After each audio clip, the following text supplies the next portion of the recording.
Bonjour à toutes et à tous et merci d'être présents aujourd'hui pour la deuxième édition du Temps de cerveau disponible. C'est la nouvelle série de webinaires de Climat Média. Le principe, c'est de vous faire monter en compétence sur les sujets médiatiques et écologiques. Et donc, ce temps de cerveau disponible, c'est l'occasion pour vous, du coup, d'en apprendre plus et aussi d'échanger. Donc, le principe, il est très simple. Un invité, 20 à 30 minutes d'entretien avec l'invité et ensuite un temps de questions-réponses. Donc, si jamais vous avez des questions pendant le temps d'entretien, n'hésitez pas à les poser dans le chat et on y reviendra à la fin de l'entretien. Et vous pouvez d'ores et déjà noter dans vos agendas la date du 12 avril, donc qui sera pour la troisième édition du Temps de cerveau disponible, où on invitera Albin Wegner, qui est l'auteur du livre Blablabla, en finir avec le bavardage climatique et fondateur du du compte d'information parodique Malheur Actuel. Et donc aujourd'hui, pour la deuxième édition du Temps de cerveau disponible, on va aborder la question de la fabrique de l'info.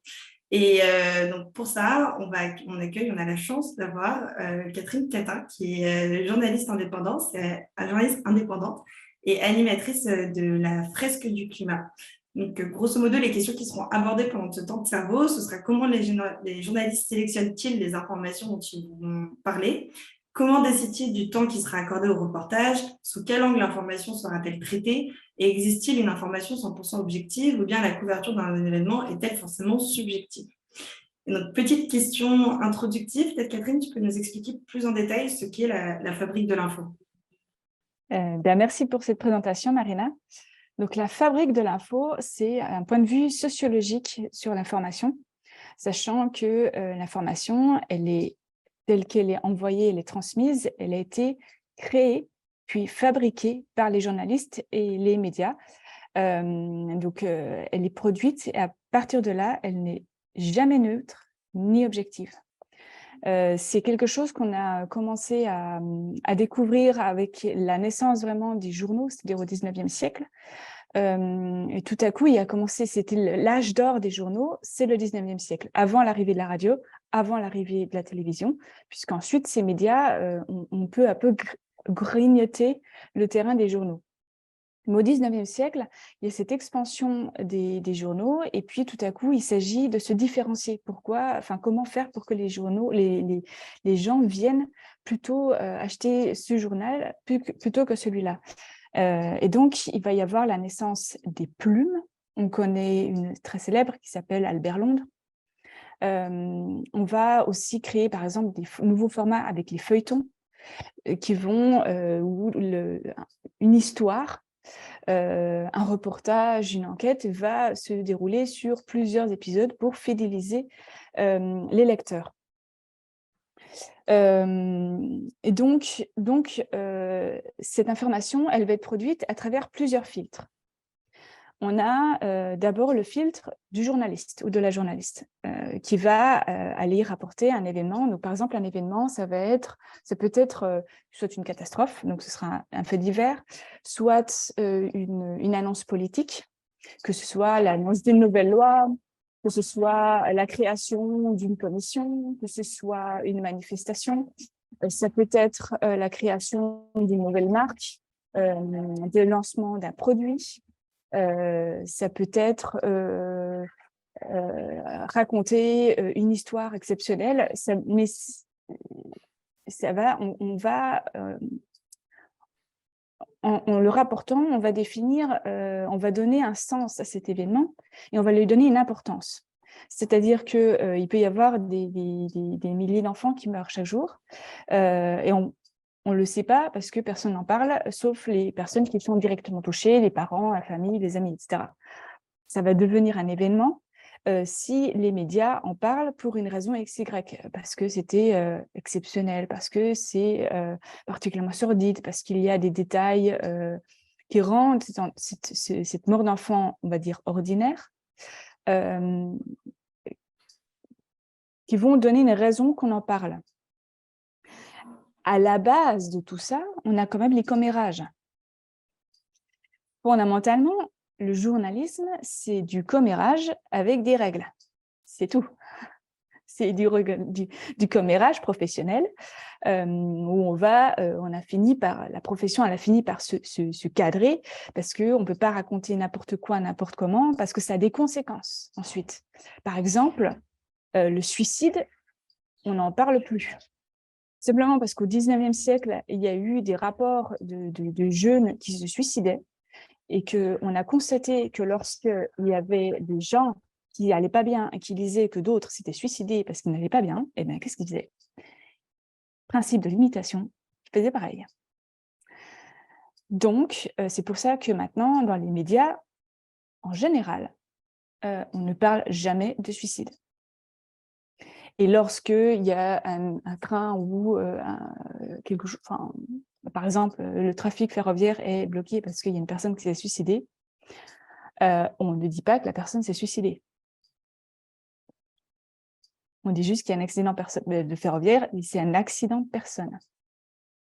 On ne précise pas si la personne se trouvait sur les voies par hasard ou par sa volonté. Donc ça, c'est la base. Donc, imaginons, on a une annonce politique. En tant que journaliste, je vais aller à cette annonce politique. Imaginons, j'ai travaillé comme journaliste à l'agence de presse suisse. Donc, à l'agence de presse, on est censé avoir une certaine neutralité ou objectivité. Donc, j'y vais. Je vais rapporter les faits. Mais c'est arrivé très fréquemment que j'y allais avec un collègue et qu'à deux personnes, on n'allait pas noter les mêmes choses. Que l'un d'entre nous, sur toutes les informations qui nous étaient données, on allait choisir de mettre l'accent sur un aspect ou sur un autre. Donc, une même information va passer par déjà le filtre du journaliste qui va, par rapport à ses propres sensibilités, qu'elles soient connues ou pas, par rapport à sa propre expérience. Je ne vais pas rapporter les faits de la même manière si j'ai 20 ans, si j'en ai 50. Et ensuite, je ne vais pas le faire de la même manière si je viens du Monde, si je viens en tant que journaliste de l'AFP, si je viens en tant que journaliste d'Arte, ou si je viens en tant que journaliste de CNews. Parce qu'à mon angle se rajoute celui du média. Et ça, c'est vieux, hein. C'est pas récent, c'est construit au 19e siècle, parce que tout à coup, il y avait plein de journaux différents qu'il fallait qu'ils se différencient. Et donc, il y en a un qui va avoir plutôt des tendances de droite, plutôt des tendances de gauche, il y en a un qui va être plutôt sur l'économie, il y en a un qui sera plutôt sur la culture ou sur un regard sociologique, etc. Et ce sont des choses, des sensibilités qui se sont construites à ce moment-là, aussi avec la naissance, qui sont concomitantes à la naissance des partis politiques, qui restent encore maintenant. Par exemple, Libé et Le Monde. Libé est plutôt à gauche, les moins qu'à une certaine époque, mais plutôt à gauche. Le Monde, on va dire, plutôt centre-gauche, sensibilité. Figaro, plutôt à droite. Donc, on n'aura pas, à la base, même si en tant qu'indépendante, par exemple, je vais publier à la fois chez Le Monde ou chez Le Figaro, je n'anglerai pas mon sujet de la même manière si je dois écrire mon article pour Le Monde ou Le Figaro. Donc, on a cet angle. Donc là, en fait, je vais fabriquer vraiment l'information. En fait, c'est illusoire de se dire il y a un événement neutre. À partir du moment où un être humain, on va dire, pose les yeux sur cet événement et va le rapporter à quelqu'un d'autre, il n'est plus neutre. Parce qu'il va passer, parce qu'on est un canal et qu'on va le transmettre l'information avec la sensibilité. Si je vois une méga-bassine, voilà, l'information, c'est il y a une méga-bassine. OK. Mais je peux transmettre cette information. Si c'est moi qui la rapporte, je vais dire « Waouh, t'as vu ça? Mon Dieu, c'est scandaleux !» Toutes ces terres qui sont prises pour stocker de l'eau qui va s'évaporer. Bon. Mais si je suis un paysan, je vais dire « Ouf, cet été est sauf, on verra les prochains, mais en tout cas, cet été, je vais pouvoir produire. » Et peut-être qu'il faudra qu'on envisage de l'agrandir. Voilà. Et pourquoi est-ce que la neutralité totale n'existe pas non plus? C'est parce qu'il faut être lu. Et c'est pour ça que la notion de plume est apparue. C'est que tout à coup, il y avait une telle concurrence entre les journaux les journaux ont cherché à développer un style d'écriture qui irait avec le regard de leur journal. Je suis un journal de gauche un peu impertinent, alors je vais rechercher des journalistes qui vont écrire de façon un peu impertinente, qui vont manier le langage de façon impertinente. Albert Londres a une manière bien à lui d'écrire et de rapporter, et ça tient le lecteur en haleine. En fait, fondamentalement, le métier de base de journaliste, peu importe qu'on travaille pour la presse, qu'on travaille sur Internet, qu'on travaille pour la télévision ou pour la radio, c'est d'être lu, écouté et regardé jusqu'au bout. Donc, je vais ensuite construire, je vois un événement. Bon, alors j'étais à ma séance politique, où on a l'annonce de la formation d'un nouveau parti politique. Très bien. La formation de base, on va dire neutre, c'est un nouveau parti politique se créer. Il promeut les valeurs de l'écologie et de la solidarité. Who cares? C'est méga chiant. Comment je fais pour que cette information soit diffusée, soit propagée, écoutée, regardée? Non, mais ben, je vais poser des questions.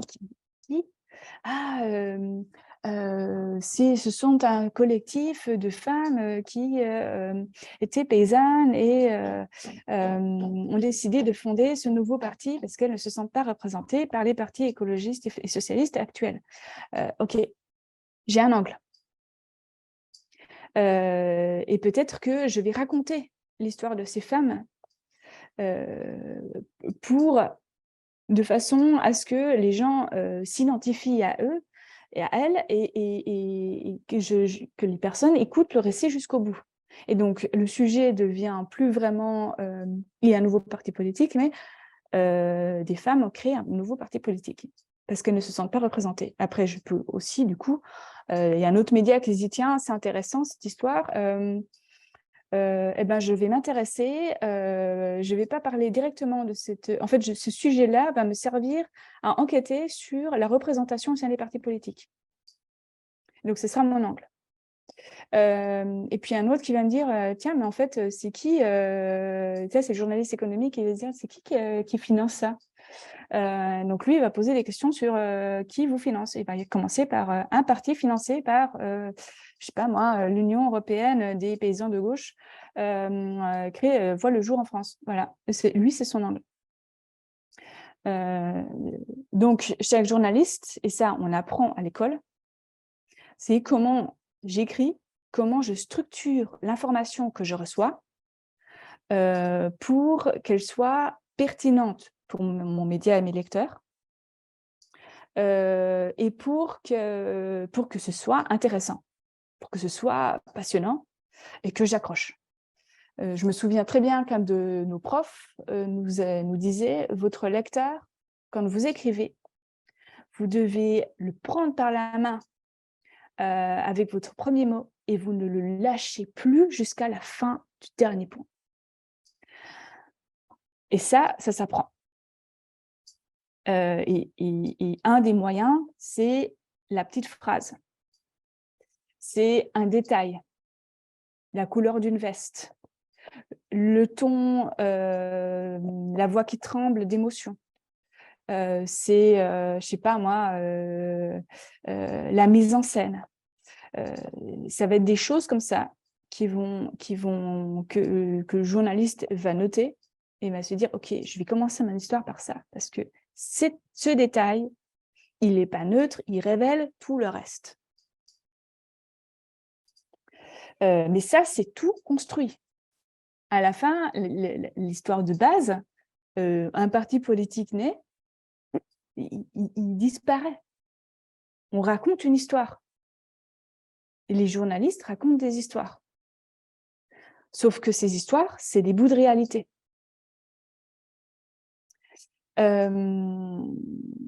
Donc Et ça, c'est la ça, recherche.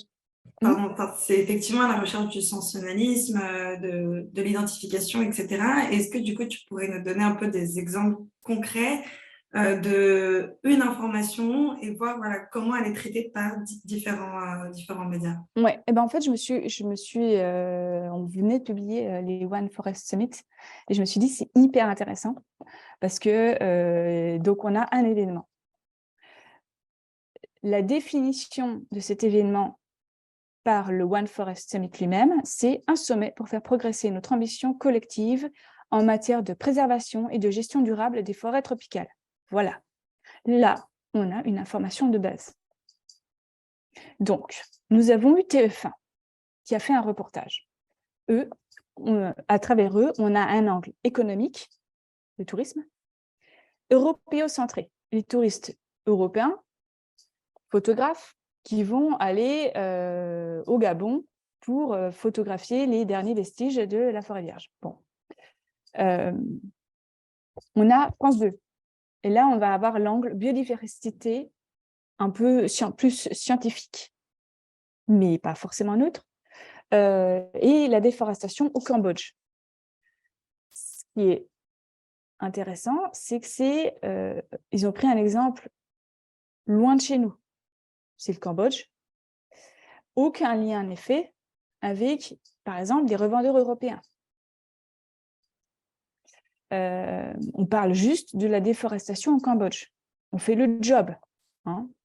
Fondamentalement, on est dans le sujet préservation et gestion durable des forêts tropicales. Basta. Mais c'est aussi, consciemment ou pas, un angle. C'est-à-dire que je souscris le sujet aux forêts au Cambodge, la déforestation au Cambodge et les populations locales là-bas. Bon, pourquoi on déforeste là-bas? Pourquoi on ne déforeste pas chez nous, hein? M6. Donc là, l'angle, c'est plutôt le danger humain local. Donc ça veut dire soit la pression démographique, les trafiquants de bois. Donc eux, c'est la déforestation vue sous, oui, mais c'est l'humain, le danger. Mais l'humain local. Pas de lien non plus avec nous. Arte, eux, ils ont décidé d'en faire un focus spécifique dans leur émission Les Dessous des cartes, qui suit le 28 minutes. Ça, c'est aussi une décision on est typiquement dans la décision de comment on traite de ce sujet. Il faut savoir que, et ça je vous dirai après les routines matinales des journalistes. Donc, Arte, leur angle, c'est on va faire factuel, on va expliquer pourquoi le Gabon, pourquoi les forêts tropicales dans le dessous des cartes. Après, si on sort, donc là on a niveau télévision, si on sort, j'ai regardé pour Le Monde, donc eux ils ont plutôt l'angle politique critique, c'est-à-dire ils disent ah oui en fait le président du Gabon il vient d'être élu.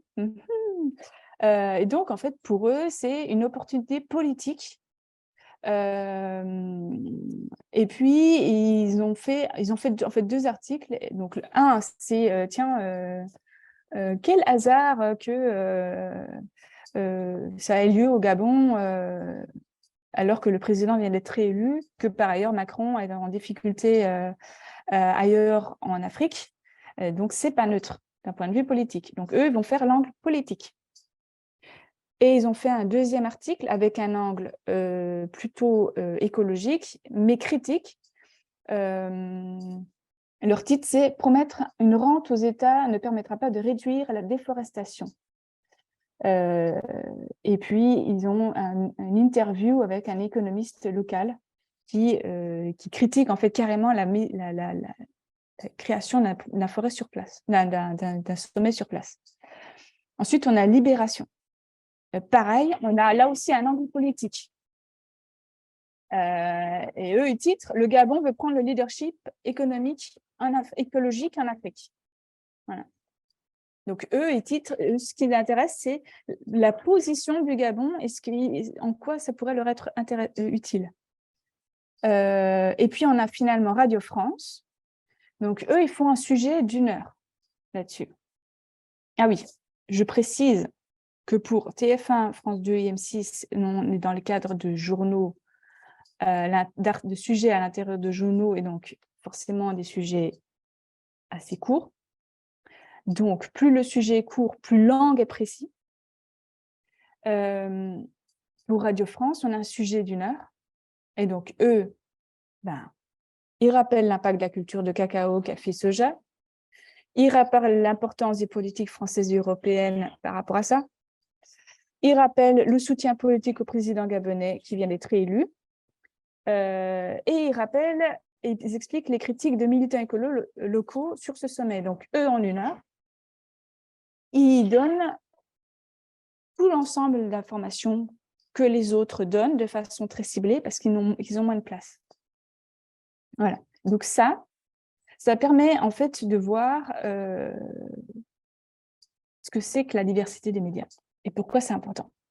En fait, de toute cette concurrence qui est très vieille et qui existe depuis très longtemps, chaque média a développé son propre angle de vue et va donc automatiquement traiter la même information de façon différente, soit sous différents angles.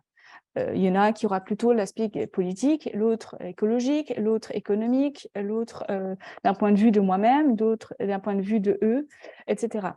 Et c'est ça, en fait, qui fait la richesse de l'information dans un pays, c'est qu'on ait la même information vue de plein d'angles différents, de façon à ce que si j'écoute la radio, j'aurai un point de vue qui sera complété par une information que je regarderai à la télévision et complétée par une autre information que je lirai sur Internet ou dans le journal. Pour moi, ça, et c'est pour ça qu'on dit aussi que cette diversité et cette pluralité, elle est la base de la démocratie, parce qu'elle est aussi le reflet de points de vue politiques et de tendances, simplement des regards des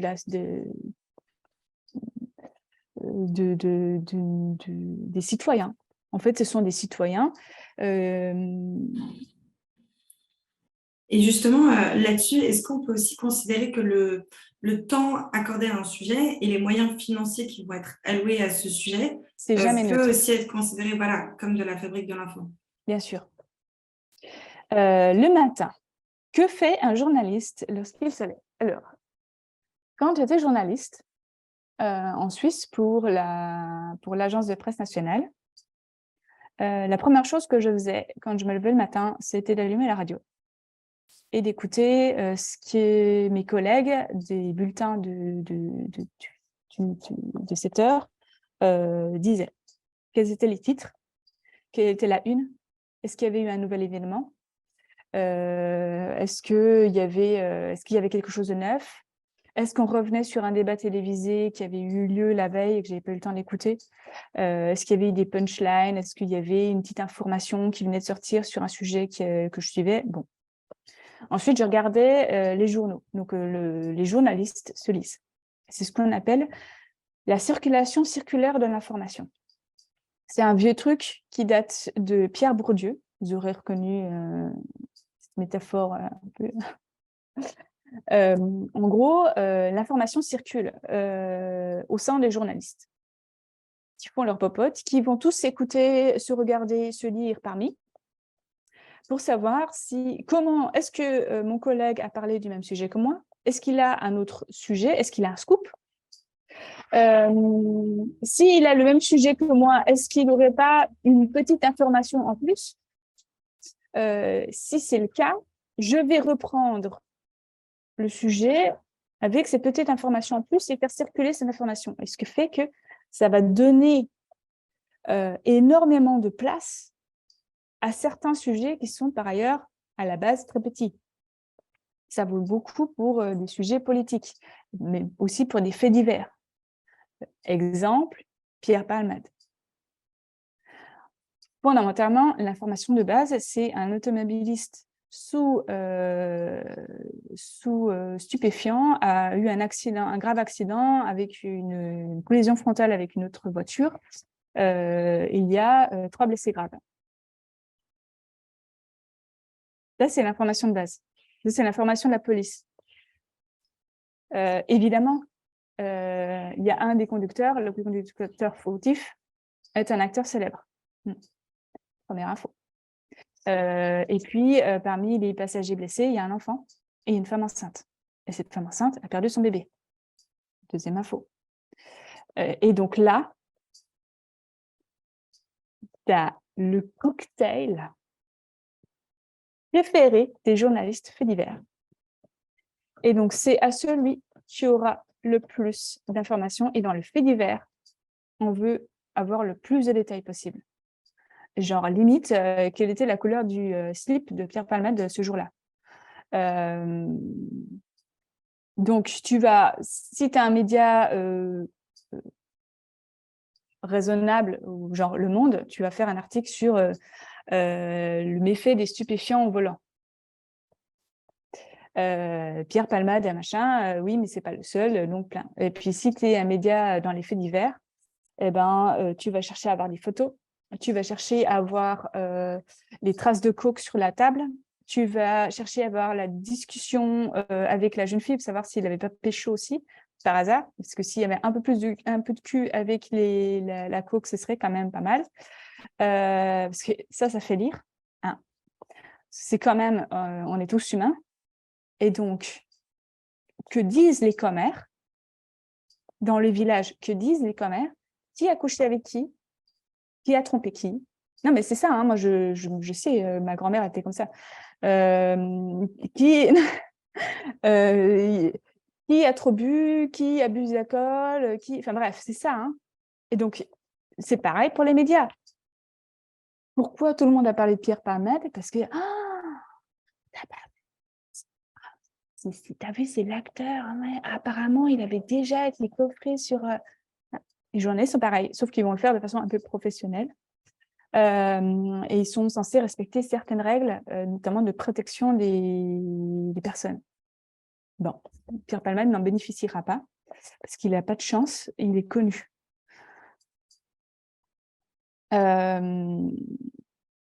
Et justement, là-dessus, donc ça, c'est surtout les médias, on va dire, mainstream, entre guillemets, qui en ont beaucoup parlé. Est-ce qu'on pourrait considérer que les agences de presse comme l'AFP, comme Reuters, elles sont plus neutres par rapport à cette fabrique de l'info ou en fait, elles sont à la source de cette fabrique de l'info? Elles font clairement partie du circuit. Donc, quand j'étais à l'agence, par exemple, le dimanche matin, on arrivait, la première chose qu'on faisait, c'est lire la presse. Que disent parce que le dimanche matin, j'imagine que c'est aussi comme ça en France, tu as les éditions spéciales des journaux et tu as toujours de grandes interviews. Et en général, les hommes politiques connaissent très bien le système. Et donc, ils savent que déjà le dimanche, il y a un peu moins d'informations. Donc, si tu donnes une information, elle va avoir énormément de place. Et puis ensuite, il y a souvent des grandes interviews. Voilà. Moi, je me souviens que quand j'étais dans les dossiers sur la transition énergétique et la réforme des retraites, tu pouvais faire toutes les interviews avec les politiciens le vendredi, le jeudi, ils ne te lâchaient rien du tout. Et dans l'édition du dimanche, c'est oui, alors nous avons conclu un accord par rapport à tel et tel aspect. Ah!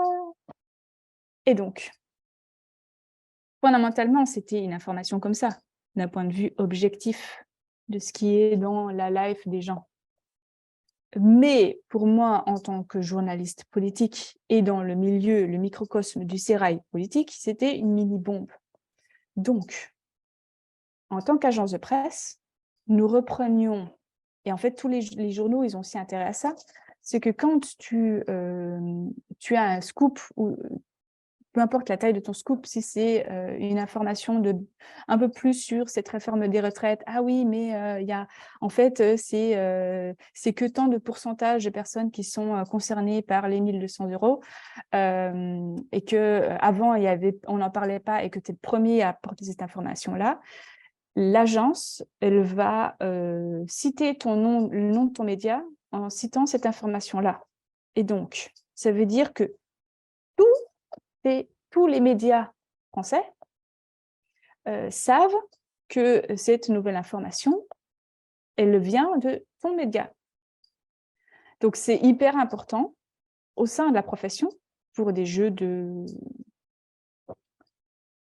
reconnaissance d'être celui qui va apporter les dernières petites informations, les mini-scoops, etc. Et donc, les journalistes sont encouragés à aller chercher les informations. Quand tu es dans un journal, le jour de publication, la place laissée à l'information, par exemple, je ne sais pas, moi, tu fais une interview avec ton politicien le lundi, tu pourrais très bien publier l'article le mercredi. Ah non, purée, il dit ça, on va le publier dimanche, on aura un grand format avec la grande photo, etc. Parce qu'on sait aussi que le dimanche, ce sera mieux repris, ça va être passé, il y a moins d'informations, donc il y a plus de chances que ce soit vu et repris en citant le média. Donc, ce n'est pas neutre. Et donc, les agences de presse participent à ça. Évidemment, elles sont la clé en fait au sein du système d'information. L'agence de presse, c'est celle qui va recevoir l'information au niveau national de tous les partis, organismes, organisations, associations possibles et imaginables, trucs, même pas tu savais que ça existait, mais aussi ça existe, et t'envoies un communiqué. C'est des milliers d'informations qui arrivent chaque jour, y compris des agences d'autres pays.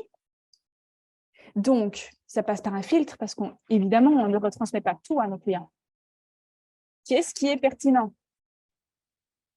Donc, en tant qu'agence, en tant que journaliste d'agence, ce qui est pertinent, ça va être est-ce que c'est une plus-value pour les citoyens et citoyennes du pays?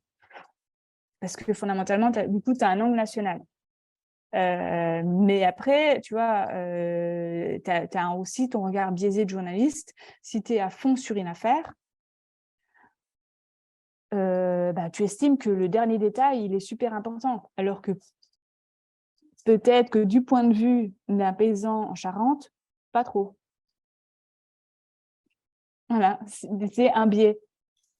Et du coup, c'est où on en est conscient en tant que journaliste que l'information neutre et objective existe, ou on n'en est pas du tout conscient. Et justement, là-dessus, est-ce que, parce que c'est quand même un peu le thème de Climat Média, c'est de mettre un peu l'écologie au centre du débat médiatique, ou du moins de le traiter à sa juste valeur. Et qu'est-ce qu'on pourrait avoir aujourd'hui comme bille pour jouer avec cette fabrique de l'info et juste pas faire de l'écologie peut-être quelque chose de sensationnel, comme Pierre Palmade ou quoi. Je ne sais pas si c'est des petites billes.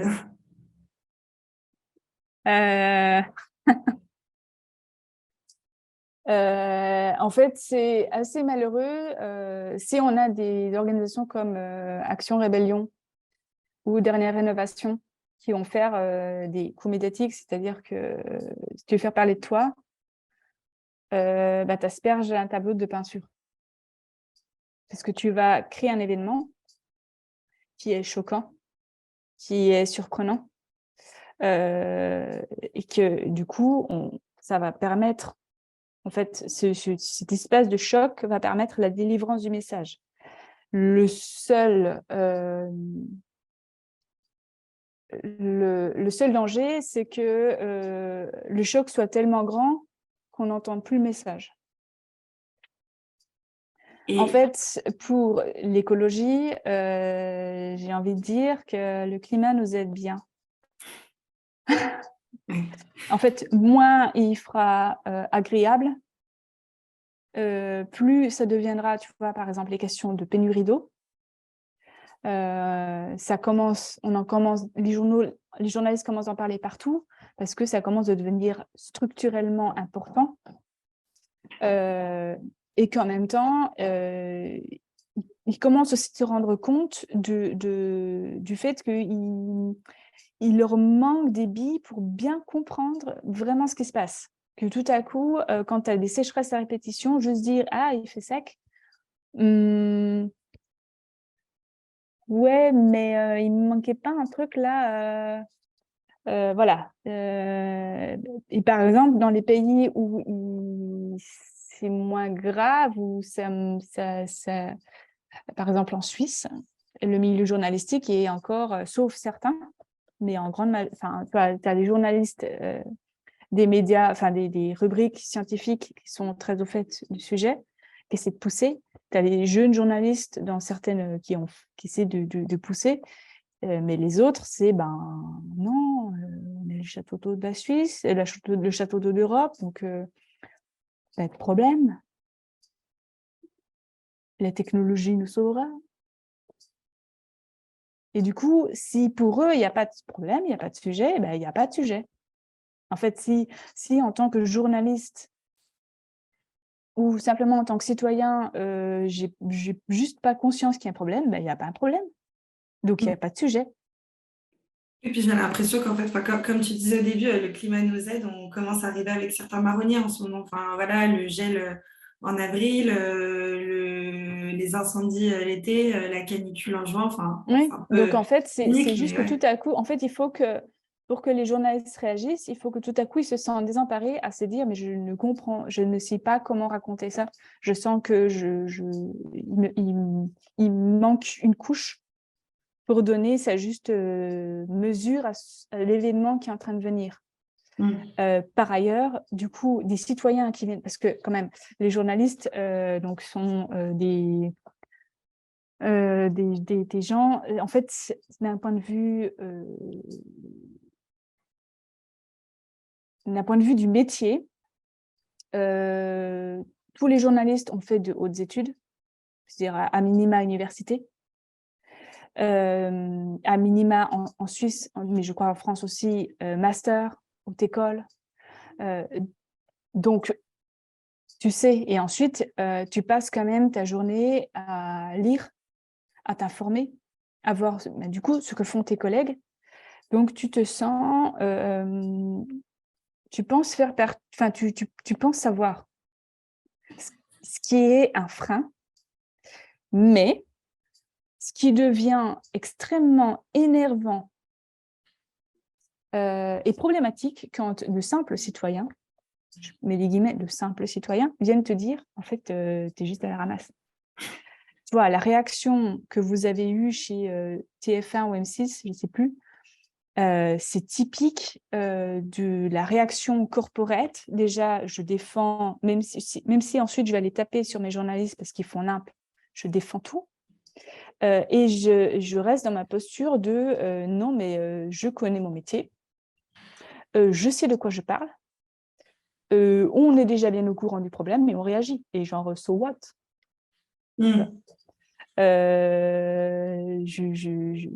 J'ai fait des études, je suis le sujet. Oui, je suis au courant de l'information, puisque en fait, c'est mon job. Et En justement, fait, là-dessus, remettre ça en question chez les journalistes, c'est leur dire, vous ne faites pas votre job.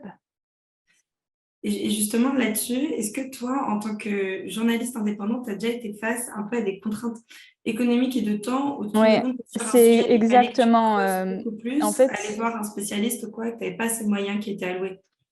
donc en fait, la grande précarité, donc ça fait depuis les années 2000 que le modèle économique a pris un gros grain. J'ai cherché en fait à savoir, parce qu'en Suisse, c'était, pour vous dire, moi j'étais à l'école de journalisme, j'ai fait mon master en journalisme entre 2008 et 2010. On nous disait déjà, vous êtes vraiment sûr que vous voulez être journaliste parce que le métier est sinistré. C'était il y a 15 ans. Et donc en fait, il y a eu plein de vagues de licenciements. Autant en Suisse, et j'ai regardé en France, c'était la cata. Je vous transmettrai des différents articles. Tiens, mais en fait, je pourrais les mettre dans le chat. Par rapport à la fabrique de l'information, je vous recommande cet excellent... Oula, il y a eu plein de... J'ai pas eu le temps de lire vos messages. Oui, il y a plein de questions, t'inquiète. De toute façon, là, c'était ma dernière question et après, on va faire les questions du Ok, chien. super. Donc, là, je viens de vous poster un truc de Radio France, justement sur la fabrique de l'information, la fabrication d'un événement médiatique. Et ce qui se rapportent justement comment ça s'est structuré au XVIIe, au XVIIIe, au XIXe siècle. L'apparition d'Albert Londres, comment Albert Londres, en fait, il était un événement médiatique, il se mettait en scène, enfin bref, comment il y a eu cette mise en scène qui s'est construite et qui est encore là. Par exemple, aussi, ce qui est construit, vous avez déjà remarqué, les journalistes, à la télé, ils ont un certain ton pour parler des choses, pour raconter une histoire, enfin, tu vois, pour lancer le sujet, ils vont avoir un certain ton, et ben ça s'apprend. Et c'est une école. Ah oui, point de vue général sur la crise en France. Donc, c'est un papier qui est paru dans Libération. Et genre, le papier a l'air de dire « Oh là là, c'est affreux chez les autres » et ils ne parlent pas d'eux-mêmes. Donc, chez eux, c'était la grosse cata. Il y a eu énormément de licenciements en 2006 et en 2014.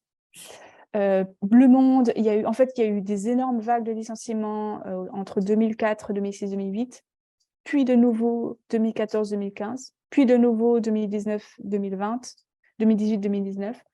Et là, par exemple, chez Midi Libre, il y a de nouveau des suppressions de postes. Donc, pour presque tous les médias, que ce soit radio, télé, journaux, depuis les années 2000, il y a au moins eu 2 à 3 vagues de suppression de postes.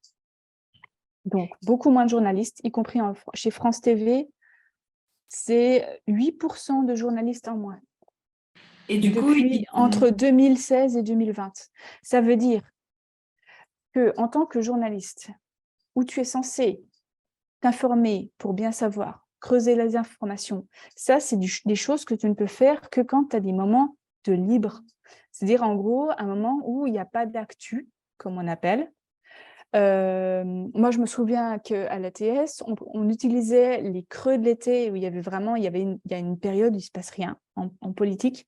Donc, on utilisait ces 2-3 semaines pour vachement bosser soit certains dossiers qu'on savait qui allaient venir, qui allaient être débattus à l'automne, en hiver, pour préparer à l'avance certains gros papiers qui nécessitent du temps, des recherches, etc. Ça, si tu n'as plus de temps mort, parce que juste, il n'y a plus assez de monde et que le mieux, c'est de ne pas courir, eh ben, en fait, tu ne fais plus que du surface.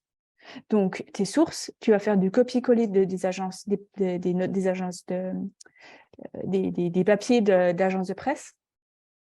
Il y a 20 ans, les papiers d'agences de presse, ils n'étaient repris copier-coller que dans les brèves. Maintenant, tu as des articles AFP. Parce que il y a personne d'autre pour faire ce papier. Parce que le journal ou la radio ou le média n'a pas les moyens d'avoir un journaliste pour faire un angle spécifique ou creuser ou faire une interview ou faire réagir ou ajouter un complément par rapport à cette information de base. Parce que l'AFP, c'est juste la base. Et à l'AFP, ils n'ont pas les moyens d'avoir des uns pour se dire, tiens, on a le One Forest Summit au Gabon, il se passe quoi en France?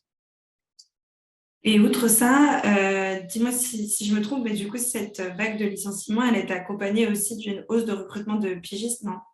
Il faut compenser, en fait, parce qu'il faut quand même un minimum de force vive. Donc, le nombre de pigistes est passé de 20 à 40% entre 2000 et 2020. Ouais. Donc, ça a doublé. Donc, il y a 2 problèmes que ça pose. Le premier, c'est que souvent, les journalistes licenciés, ce sont des journalistes plutôt âgés.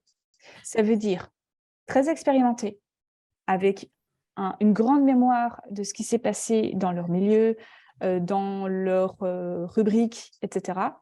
Un grand réseau, qui sont du coup remplacés par des pigistes jeunes, qui ont beaucoup d'énergie. Juste si tu peux préciser très vite fait ce que c'est un pigiste, Claire demande.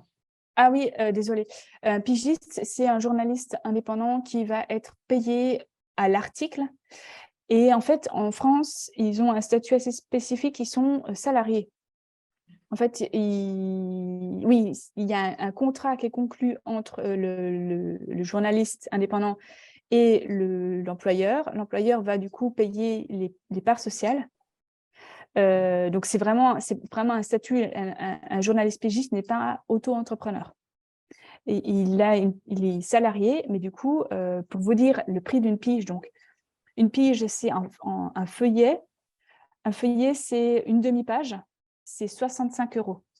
Et c'est payé à la pige et pas à l'heure, C'est c'est ça? payé à la pige. Ça veut dire que si on te demande 2 feuillets, ça veut dire une page à 4. Sur, je ne sais pas moi, la végétalisation des rues en Île-de-France, et ben en fait, ça veut dire que tu es payé 130 balles. Donc, tu ne vas pas commencer de faire une enquête. C'est-à-dire que tu ne t'appelles pas Catherine Catin, qui va faire une enquête pendant 3 semaines pour être payée 150 balles. Je l'ai fait.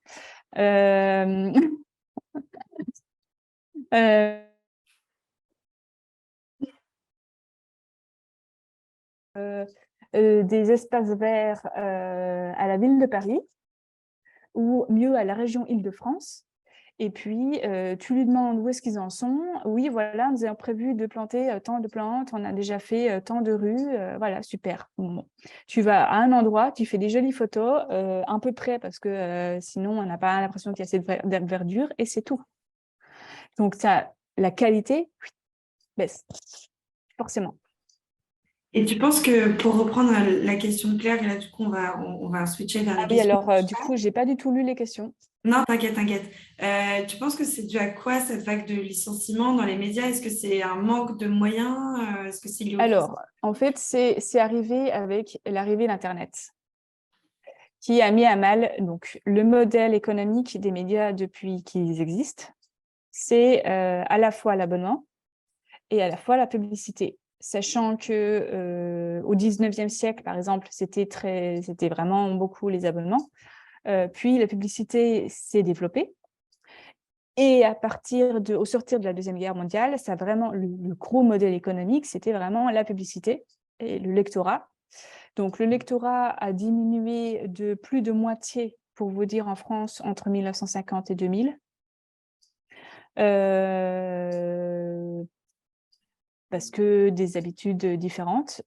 Mais pour plein de journalistes, par exemple, les grands reporters, c'est beaucoup les années 70, 60, 70, 80 encore.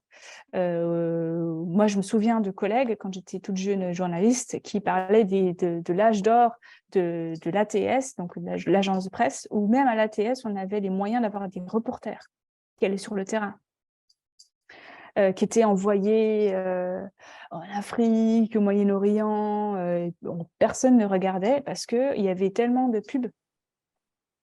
Tout allait bien, c'était encore le boom économique, enfin bref. Et donc, il y avait toujours assez de cash pour pouvoir payer tout ça. Tout à coup, tu as eu Internet. Internet, c'est l'information gratuite. Et il y a eu une migration. Tu as les publicitaires qui se sont dit « Oh, tiens, c'est intéressant ». Et une migration. Et tous les médias, ils ont fait « Bloup ». Parce que tout à coup, tu as tes revenus publicitaires qui font ça. Et déjà que tu n'avais plus beaucoup de lectorat, donc la baisse de lectorat, c'est déjà depuis 1900, à partir des années 1950, mais ce n'était pas grave. Ils ne s'en sont pas préoccupés parce qu'ils avaient assez de pubs. Mais tout à coup, quand, un, tu n'as plus assez de lecteurs, donc d'abonnements, et que, deux, ta pub part, ben, tu es le dindon de la farce. Et il y a eu l'apparition des journaux gratuits. 28 minutes, c'est 2002, 2003.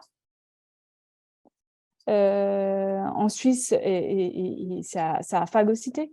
En gros, pourquoi payer pour un média alors que tu as l'information de base, quasiment la même, dans un truc gratuit? Ça n'a rien valorisé.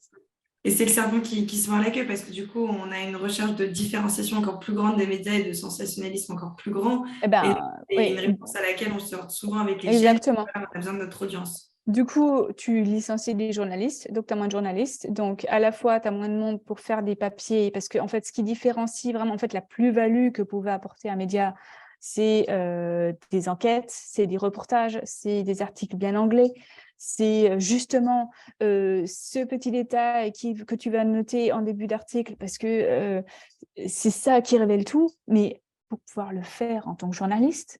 Ça veut dire que tu vas bien à l'avance à ta conférence de presse, que tu regardes et que tu vas rester après pour poser encore 2-3 questions, qu'en rentrant, tu vas te dire, tiens, comment ils ont parlé de ce sujet, il faut que je creuse un peu pour... mais ça prend du temps.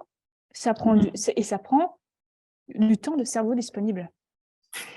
Non, mais c'est hyper important parce qu'en tant que journaliste, si tu es que dans le rush, parce que maintenant, tous les journalistes, ils font, peu importe que ce soit télé, radio, agence de presse, journaux, tu fais un article pour Internet et un deuxième article pour le média. Tous. Du coup, tu as 2 fois plus de boulot dans le même temps. Donc, forcément, tu réduis la quantité de recherche, tu vas réduire la longueur du papier, tu arrives à la conf au moment où elle commence, tu te barres à la fin, vite. Pendant que tu conduis, pendant que tu es dans le métro, tu vas déjà réfléchir à comment tu vas... Ah oui, elle a dit cette phrase, donc je vais commencer ça. Paf, paf, paf, paf, tu coupes, paf, tu envoies, c'est fini. Ouais, Et donc tu passes au suivant. ce qui va altérer la qualité. Et justement, Marion avait une question là-dessus. Je ne sais pas si tu veux la poser, Marion. Tu veux que je la pose pour toi? Ah, ok, ton micro ne fonctionne pas. Marion demandait ce qui faisait un bon journaliste. Et comment on pouvait juger si on était bien informé, et ce qui rejoint aussi la question de Raphaël. Donc, la première question, c'est qu'est-ce qui fait un bon journaliste? Et la deuxième question, c'est qu'est-ce qui fait un citoyen bien informé? Et donc, Raphaël demandait justement comment, en fait, en tant que citoyen, enfin, on ne peut pas lire tous les journaux, et donc comment être sûr qu'on est bien informé? Donc, voilà. Qu'est-ce qui fait un bon journaliste et comment bien s'informer en tant que citoyen? Tu as 3 heures. Bon journaliste, ça dépend. En fait, ça dépend de ton média. Et ça dépend de... par exemple, un bon journaliste politique, c'est un journaliste qui a plein de réseaux, qui aura autant des contacts avec l'extrême droite que l'extrême gauche, et qui saura tous les derniers potins, qui saura avant les autres qu'un projet de loi va être déposé, qui saura, mais qui a un suivi des dossiers. Donc, qui a une mémoire et qui va se dire, tiens, il y a une nouvelle loi, mais on n'avait pas déjà parlé de cette loi il y a 10 ans. Voilà. Moi, j'avais un collègue à la TS, il avait 20 ans, il avait vu 25 ans de boulot, de carrière, et c'était quelqu'un comme ça. Et en fait, des fois, les porte-paroles des ministères l'appelaient pour savoir si il n'avait pas eu s'il n'avait pas des infos parce qu'il ne comprenait pas trop bien un sujet. Donc ça, par exemple, pour moi, c'est un bon journaliste. Parce qu'il avait ces sujets, ça faisait 20 ans, 25 ans qu'il suivait les mêmes dossiers. Et sur ces dossiers-là, il était incollable. Il avait une mémoire, il avait ses dossiers classés et il pouvait te ressortir des non, mais ça, on en a déjà parlé, attends, oui, tel jour, à telle heure. Bon, voilà, c'était Philippe. Mais un bon journaliste de faits divers, c'est être un fouille-merde. C'est celui qui va te découvrir, qui va te dire oui, en fait, la couleur de la petite culotte de la nana qui s'est fait violer, elle était rose et elle a été retrouvée dans tel endroit. Voilà. Parce que dans les faits divers, ce qui est important, c'est le détail. Le truc qui va faire que c'est affreux, mais en même temps, tu vas continuer de lire ou tu vas continuer d'écouter. Fondamentalement, un bon journaliste, c'est un journaliste ou une journaliste qui a du temps pour bien s'informer sur son sujet et tous les trucs périphériques autour. Par exemple, si tu es je sais pas moi, si c'est la biodiversité qui t'intéresse, en fait, juste la biodiversité, ça va pas suffire si tu es quand même au courant de ce qui se passe au niveau de l'agriculture, si tu es quand même au courant de ce qui se passe dans les zones de haute montagne, ça va faire que tout à coup, il y a une information qu'on va te donner et ça va faire tilt en lien avec autre chose, où tu vas pouvoir lier les informations qui ne semblaient pas liées et donner au lecteur et à la lectrice une vision complète du problème. Et ou du coup, un niveau de compréhension où tu te dis, ah oui, en fait, je sors juste de ce détail-là, je sors juste de, il y a des feux de forêt en Gironde, oui, mais en fait, c'est pas juste des feux de forêt en Gironde, c'est lié à ça. Et puis en fait, c'est parce que on a eu telle politique, à la fois telle politique de plantation, à la fois telle politique d'agriculture, à la fois telle politique d'entretien et à la fois un réchauffement climatique. Mais ça, il faut avoir le temps de le suivre, il faut avoir les bons dossiers, c'est-à-dire que si en fait tu n'as pas de poste stable parce que ça fait 20 ans que les médias ils licencient, donc tu as fait un peu ça dans tous les médias, euh, c'est chaud quoi. et donc, est-ce que tu dirais qu'aujourd'hui, les bons journalistes, ils sont en voie de disparition ou que paradoxalement, on a...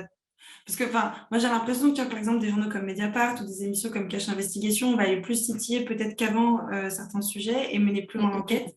Et après, à un point de vue global, on va peut-être plus rechercher le sensationnalisme parfois dans d'autres sujets. Donc, tu dirais que le bon journaliste, il est en voie de disparition ou que c'est la même proportion un peu qu'avant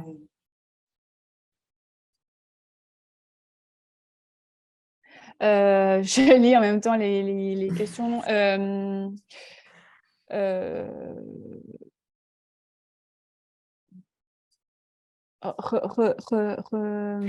Est-ce que tu dirais que du coup, enfin, c'est une réponse assez simple, enfin, assez courte, mais est-ce que tu dirais que le bon journaliste, du coup, il est en voie de disparition aujourd'hui Non, parce au qu'il y a regard plein de médias qui sont en train de se réinventer. Parce que en fait, ce modèle économique, il a vite été remis en cause. Par exemple, Mediapart est né parce que Edoui Plenel a quitté Le Monde, et qu'il a dit non, on va faire une autre information, on va en faire de l'online payant. Et tout le monde, je me souviens parce qu'il était en train de monter son truc quand il venait nous enseigner nos cours, personne ne pensait qu'il vivrait, et en fait, Mediapart existe encore. Et tout le monde maintenant fait des médias payants. Ok. Et justement, tu Euh, parlais des cours, ça fait le lien avec la question de Claire. Est-ce que dans les écoles de journalisme, tu disais au début qu'on vous apprenait à avoir une plume, à tenir le lecteur en haleine, etc. Et est-ce qu'on vous apprend aussi le devoir un peu d'éducation du journaliste, enfin, le fait que le journaliste, il doit aussi éduquer son public et informer son non, public. non, parce que et c'est pas, je ne sais pas si le journaliste doit éduquer son public. Ok. Honnêtement, je ne sais pas. Parce que on peut pas prendre la responsabilité pour les autres. En fait, tu peux fournir une bonne information de qualité. Euh, Maintenant, si ton lecteur ne la lit pas, parce que ben, c'est trop compliqué ou difficile ou trop long ou pas de temps de lire un article long, voilà. On sait que les articles longs sont peu lus. Alors après, il y a des trucs, c'est mal écrit ou c'est trop sec. Moi, je pense personnellement que nous avons un devoir de pédagogie. On l'avait à l'ATS parce que en Suisse, les citoyens votent en fait sur les projets de loi. Donc, genre la réforme de la retraite, on a voté dessus. Ça veut dire que tu dois comprendre les points en tant que citoyen. Pareil, la réforme du système financier, on a voté dessus. Ça veut dire qu'en tant que journaliste d'agence, il faut suffisamment comprendre et décrypter pour pouvoir retransmettre cette information. Et donc là, il y a un enjeu de démocratie encore plus fort qu'en France parce que les citoyens sont appelés à voter. Après, c'est comme dans n'importe quelle démocratie, c'est une certaine élite et une certaine minorité qui votent. Et donc ça, c'est un problème plus large de démocratie. C'est pas que les médias, c'est fondamentalement notre système qui est questionné, qui est remis en cause. D'un point de vue dans le fonctionnement de la démocratie, les partis politiques, ils n'arrivent pas à se renouveler, ils n'attirent plus des jeunes, ils n'attirent pas les foules, il n'y a pas beaucoup de militants. Quoi qu'ils en disent, ils occupent une énorme place dans les médias, mais en fait, s'ils devaient occuper la place réelle qu'ils ont au sein de la société, ce serait une toute petite place au sein des médias. Et puis pareil pour les syndicats. Et tu disais que c'était du coup pas forcément pour toi le rôle du journaliste que d'éduquer les citoyens, parce que si les citoyens n'ont pas envie d'être informés ou de lire l'article, ils ne Mm. le lisent pas. Et si le Alors, citoyen ouais, a envie de bien s'informer, comment... c'est-à-dire que dans les écoles, la portée pédagogique, c'est-à-dire que ce qu'on t'enseigne, pour moi, ce qui est vraiment hyper important, c'est que tu puisses transmettre un sujet de façon à ce que ce soit compréhensible pour chacun et à la portée de tous, en fait, vraiment, soit à travers des exemples, soit à travers un message clair, de vulgariser une information qui peut être complexe.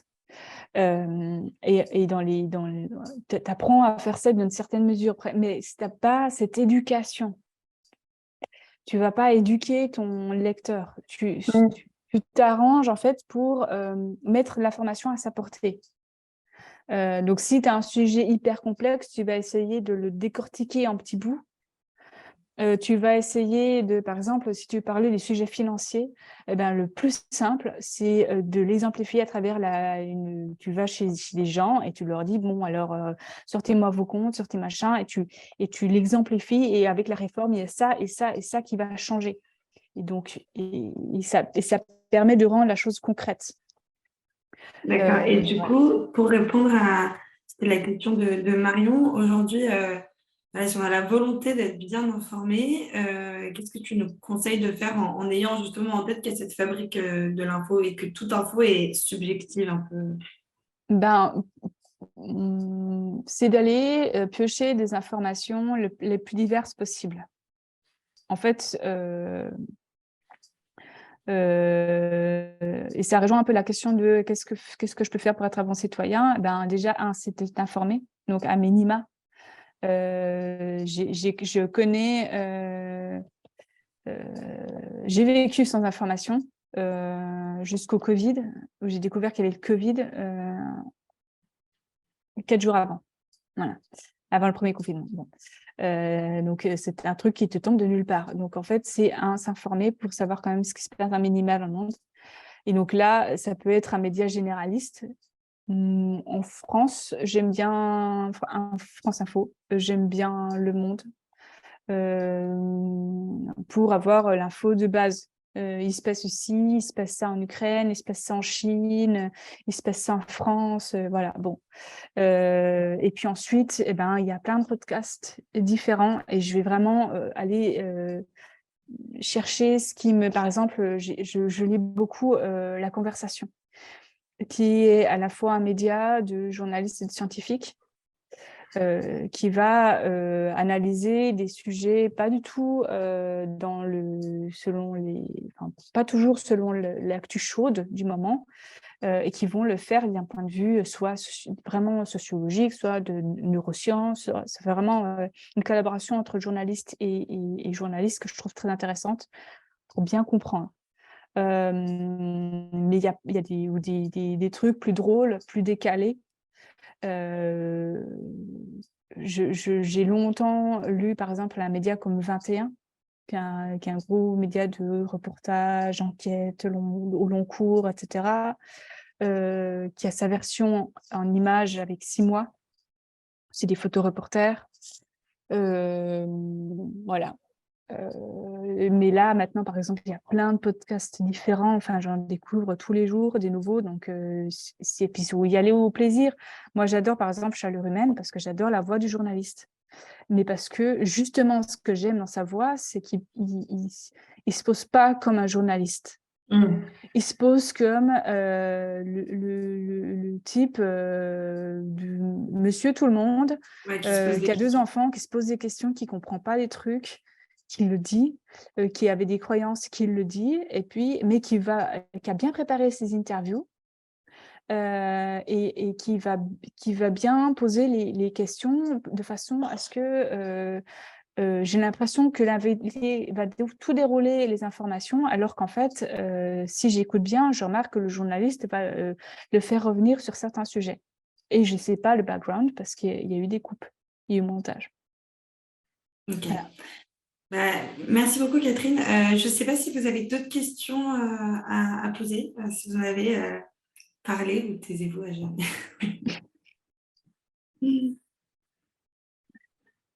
Ouais, Raph, tu veux dire quelque chose? Vas-y.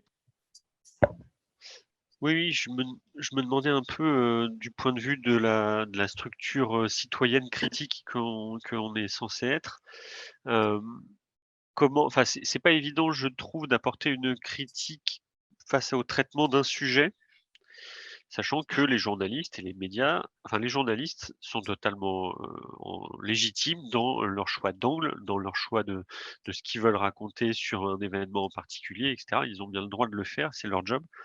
Heu et donc qu'est-ce que nous, on peut apporter comme critique, acceptable et intelligente pour dire: «Là, vous avez parlé de ça, vous auriez aussi pu parler de ça». C'est ce qu'on fait globalement à Climat Média. En fait, moi, j'ai l'impression qu'avec Climat Média, on fait plutôt, déjà, vous n'avez pas parlé de ça.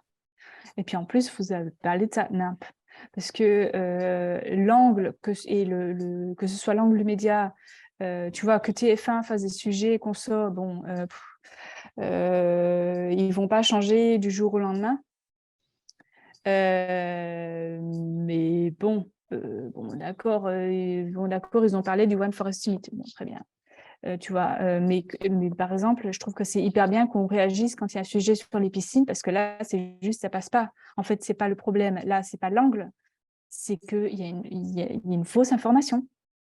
L'angle ne justifie pas une fausse information ou un manque d'information. Tu vois, par exemple, un média qui parle des stations de ski en disant « Oh là là, ah oui, par exemple, voilà, je viens de voir un article sur les stations de lavage auto. » C'est un article dans je ne sais plus quel média. Les stations de lavage auto se plaignent parce qu'elles vont nouveau être les boucs émissaires en cas de sécheresse. Bon. Oui, non, mais on va juste revenir à la base.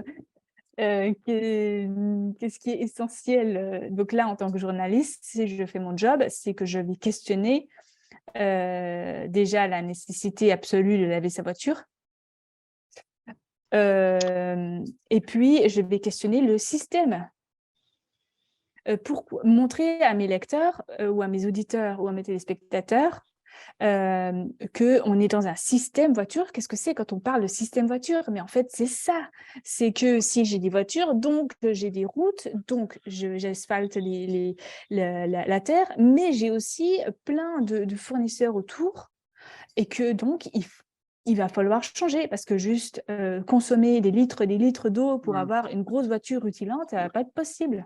Pour autant, l'information du fait que, il y a une corporation, enfin, il y a une partie de gens dans la société qui vont se retrouver, dans les ennuis, parce qu'on va leur interdire de travailler, ça aussi c'est une réalité et ça aussi c'est une information donc on peut bien entendre je me fais Oui, pas tout à fait l'avocat du diable, hein. On peut tout oui, à fait oui, entendre oui, bien l'info sûr, qu'il y a, le syndicat des laveurs de bien sûr. voitures qui se plaint et qui demande un rendez-vous à Emmanuel Macron. Exactement. Mais Et en mais tant mais que donc journaliste, tu peux aussi du coup utiliser cette information-là pour aller vers les politiques, pour leur dire c'est quoi votre plan pour accompagner la restructuration de cette branche. Idem pour les agriculteurs. Mais mmh, qu'est-ce qu'on attend pour mettre un plan sur la table pour aider la reconversion des agriculteurs? On va attendre qu'ils soient tous à mourir de faim? Non, mais et ça, si en tant que journaliste, tu n'es déjà pas au courant qu'il y a un problème, bah, en fait, tu peux même pas mesurer tu vois, tu vois ton information juste comme ça en disant: «Oh, ils sont pas contents». Oui, bah, pourquoi ils sont pas contents? Comment on fait pour que, en même temps, on est coincé, donc ils vont être en crise, donc qu'est-ce qu'on fait pour les accompagner? Comment on change? Qu'est-ce qu'on peut adapter? Qu'est-ce qu'on juste on bazarde? Et ça doit être des questionnements et je pense qu'ils peuvent la profession, elle a plus les moyens, en fait, de pouvoir le faire toute seule et par ailleurs, les journalistes qui veulent bouger en interne, ils sont coincés par leur hiérarchie. Donc en fait, il faut que, la hiérarchie comprenne et la hiérarchie, elle va comprendre et elle peut bouger seulement si tu as des pressions externes, des gens qui viennent en disant: «La manière dont vous racontez l'information, no way!» Et c'est pour ça que Quota Climat et Climat Média rejoignent, c'est parce que moi, en tant que journaliste, j'ai longtemps, en fait, j'ai pas fait partie au sein de ma rédaction du syndicat et on n'était pas entendu par notre direction. J'ai fini par partir parce qu'on était juste ignorés. Et donc, en fait, tu as tout le reste qui ne va pas bouger parce qu'ils ont peur, parce qu'ils ont... Voilà. Parce qu'il y a trop de risques de licenciement et que si tu as des enfants, en fait, ça devient vachement la merde parce qu'en tant qu'indépendant, tu vis quasiment plus. En faisant pression de l'extérieur, on aide ceux qui veulent bouger de l'intérieur. Oui, du coup, ça fait effectivement une bonne clôture. Et pour répondre à ta question, Marion, est-ce qu'il y a de la censure parfois du média dans lequel il travaille?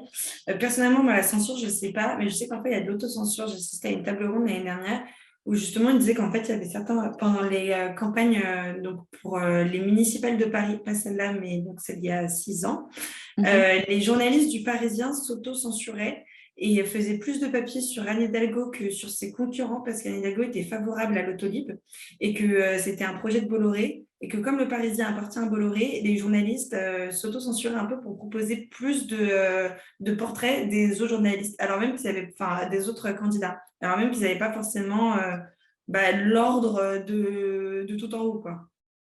Donc, il y a ce souci parfois d'autocensure.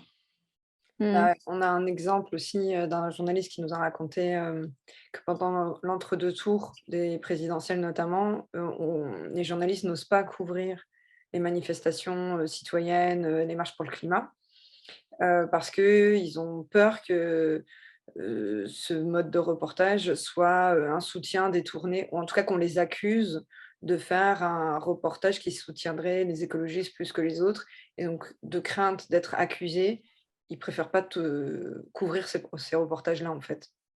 Donc, c'est de l'autocensure, ce n'est pas de la censure officielle. C'est ça. Je ne sais pas si tu veux dire un petit mot de la fin, Catherine, et je pense qu'on va non, je voulais juste avoir votre avis. Est-ce que vous avez eu toutes les informations que vous attendiez? Est-ce qu'il y a des sujets que je n'ai pas abordés que vous auriez voulu avoir comme information? Est-ce que, enfin, je sais pas, je me rends compte en fait que j'ai fait très très long. Je suis vraiment désolée. Bon. Non, personnellement, je trouvais ça très clair. Voilà, Claire, très clair. Claire, c'est clair.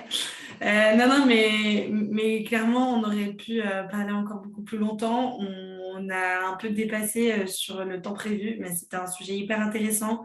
On a tous les liens dans le chat et je remettrai pour le replay les liens sous la vidéo YouTube également. Mais du coup, merci beaucoup Catherine pour ton temps.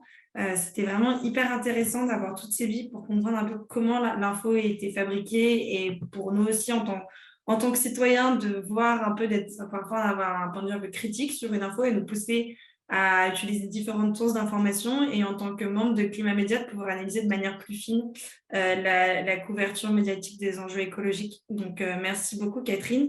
Et du coup, je vous rappelle encore une fois, rendez-vous le 12 avril prochain pour cet entretien avec Alban Wagner qui va nous parler de son nouveau livre, blablabla, et des différents projets qu'il porte. Donc, merci à tous.